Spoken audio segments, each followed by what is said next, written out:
안녕하세요. 구명모 법무사입니다. 이번 시간에는 개인회생 신청서 양식 중에서 진술서를 작성하는 방법에 대해서 설명드리겠습니다.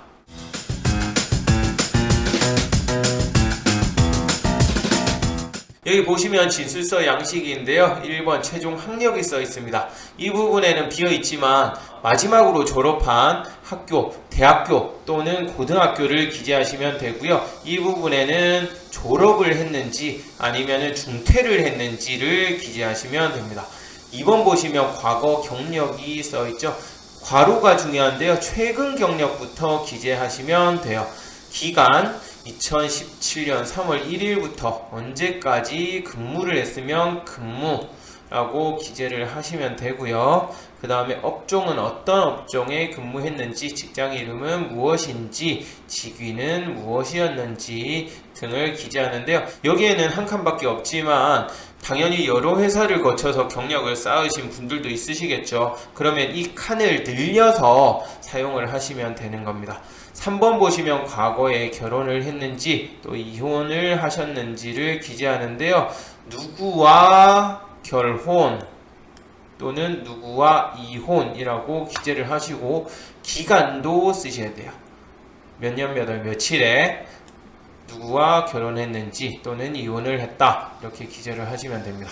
그 다음 아래쪽을 보시면 현재의 주거 상황이라고 되어 있습니다. 거주를 시작한 시점인데요. 여기에는 몇 년 몇 월 며칠부터 거주했는지 날짜를 쓰시면 돼요. 그 다음에 거주 관계 이 부분은 기재가 다 되어 있습니다. 그러니까 체크만 하시면 되는데요. 신청인 소유의 주택이냐 그러니까 자가냐 그리고 사택이나 기숙사에 있느냐 전월세 주택이냐, 친족 소유 주택에 무상 거주하고 있느냐, 친족 이외의 지인 집이죠. 지인 집에 무상으로 거주하고 있는지 또는 기타 이 항목에 전혀 해당하지 않는 주거 형태라 하면은 기타에다가 기재를 하시면 되겠죠. 그 다음 상세한 내역이라고 기재되어 있습니다. 신청인 소유 주택인 경우에는 따로 특별히 기재하지 않으셔도 무방합니다. 재산 목록에 다 기재를 하도록 되어 있거든요. 그렇기 때문에 상세한 내역은 기재할 필요가 없으시고 사택, 기숙사 또는 임차주택인 경우에는 보증금이 얼마인지 월세는 또 얼마인지 현재 연체된 월세가 있는 경우에는 또 얼마가 연체되어 있는지 또 집주인, 실제 집주인은 이름이 무엇인지 그 외에 부연설명이라고 되어 있는데요. 부연설명에 대해서는 기숙사 등에 사는 경우 보증금을 걸지 않고 회사에서 임대료 등을 대신 납부해주고 그런 부분이 있으면 기재를 하시면 되는 것입니다.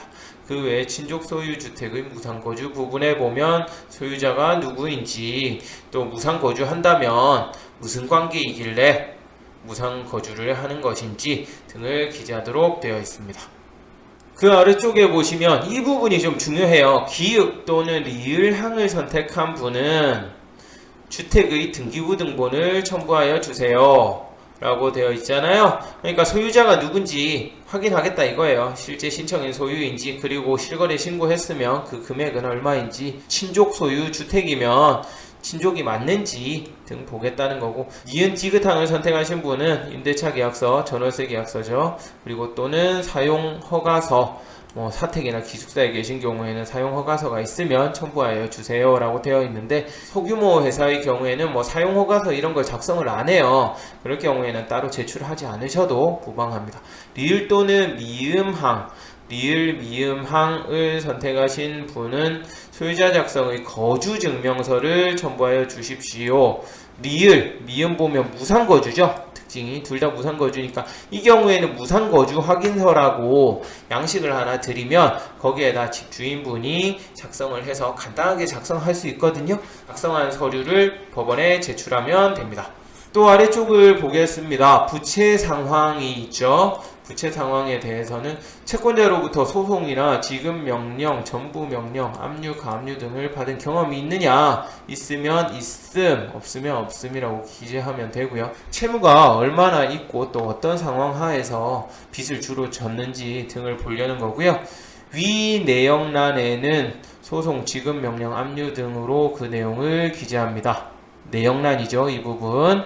그 다음 위 기재사항에 해당하는 소장, 지급명령, 전부명령, 압류, 가압류 결정문을 받은 게 있으면 사본을 첨부하여 주십시오 라고 되어 있어요. 혹시라도 이 부분은 이제 급여 등의 압류가 있을 경우에는 인가호 변제를 신청할 때도 필요한 부분이기 때문에 혹시라도 상담 과정에서 소송이나 압류, 가압류 등이 있는 경우에는 반드시 얘기를 해주셔야겠습니다. 네, 아래쪽 2번입니다. 개인회생 절차에 이르게 된 사정인데요. 다 기재가 되어 있죠. 체크만 하면 돼요. 생활비가 부족하면 생활비 부족. 여러 항목 중복 선택도 가능하니까 여러 항목 뭐 교육비 노카다 지출했고 점포 운용도 실패했고 주식도 했고 그럼 다 체크하는 거예요. 다 체크하시면 되고요. 그 외에 뭐 기타 사유가 있으면 기타 사유에 기재를 하시면 되고, 다만 사기를 당했다라고 하기 위해서는 고소 등 내가 뭐 액션을 취한 게 있어야 사기 피해를 당했구나라고 인정을 받기가 쉽습니다. 그래서 내가 사기 피해로 인해서 회생을 한다고 체크를 했는데 고소 등이 전혀 없었어요. 그럴 경우에는 사기 피해로 인한 것인지 여부를 내가 스스로 입증해야 개인회생이 가능하니까 이런 부분은 뭐 주의하셔야겠고요. 타인 채무 보증을 쓴 경우에는 그에 관한 자료를 또 제출해야 됩니다. 추후에도. 뭐 음식이나 음주, 여행, 도박, 취미활동으로 인한 것인지 이 부분에 체크가 될 경우에는 아무래도 개인회생을 하는 데는 문제 없겠지만 변제금에 영향이 있을 수밖에 없겠죠. 그 다음 병원비의 과다 지출인 경우, 나의 병원비뿐만 아니라 가족들, 부모님이나 자녀의 병원비가 지출이 됐다. 그런 경우에도 체크를 하시면 되겠습니다.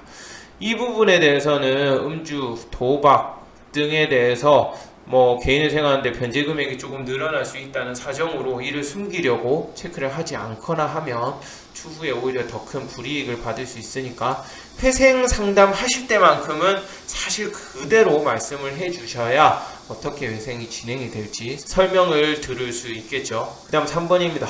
채무자가 많은 채무를 부담하게 된 사정, 개인회생 절차 개시 신청에 이르게 된 사정에 관하여 구체적으로 기재하여 주십시오.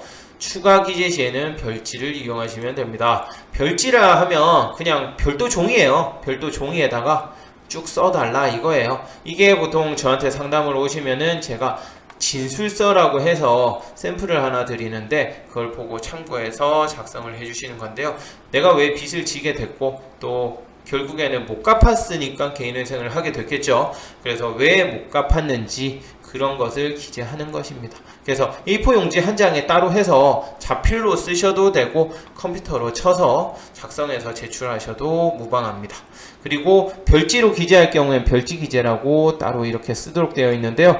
가능하면 별지에 기재하시는 게 좋아요. 왜냐하면 이 칸이 넓지가 않기 때문에, 그리고 이 부분의 3항은 가능하면 자세히 써주는 것이, 자세히 작성하는 것이 좋기 때문에 별지로 가능하면 기재를 하시기 바랍니다. 진술서 마지막 항목입니다. 4번인데요. 과거 면책 절차 등의 이용 상황, 파산 및 면책을 받은 적이 있는지, 화의, 회생, 개인회생 절차를 한 적이 있는지, 신용회복위원회에서 워크아웃을 한 적이 있는지, 배드뱅크를 이용한 적이 있는지 체크를 하는 건데요. 사실 워크아웃이나 배드뱅크는 크게 영향은 없습니다. 이 부분이 중요한데요. 파산이나 회생 절차를 밟아서 면책 결정을 받은 경우에는 새롭게 회생이나 파산을 신청할 때 기간의 제한이 있습니다. 보시면 과거의 면책 절차 등을 이용하였다면 해당 란에 표시를 해주세요 되어 있고, 신청일 전 10년 내에 회생사건, 화의사건, 파산사건, 개인회생사건을 신청한 사실이 있을 때에는 그 관련 서류 한 통을 제출하라 되어 있죠. 그렇다면 10년 내에 회생이나 파산 등을 한 경우에는 신청을 할 수 없느냐? 그것이 아니고요. 실무상 10년 내에 회생이나 파산 등을 신청한 기록이 있는 경우에는 금지명령이 거의 안 나온다고 보셔야 됩니다. 금지명령이 잘 안 나오고요.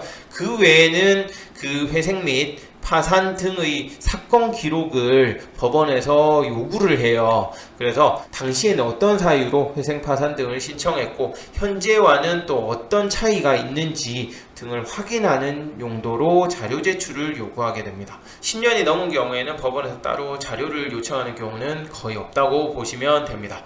그리고 여기서는 이제 10년이라고 되어 있는데 회생을 신청하기 위해서는요, 파산 면책이든 회생 면책이든 면책을 받은 이후에 5년이 지나면 새롭게 신청을 할 수 있습니다. 따라서 면책 결정을 받고 5년이 지났는지 반드시 확인을 하셔야겠고요. 참고로 파산의 경우에는 면책 결정 후 7년이 지나야 됩니다. 네, 이렇게 해서 진술서 작성 방법도 다 확인했는데요.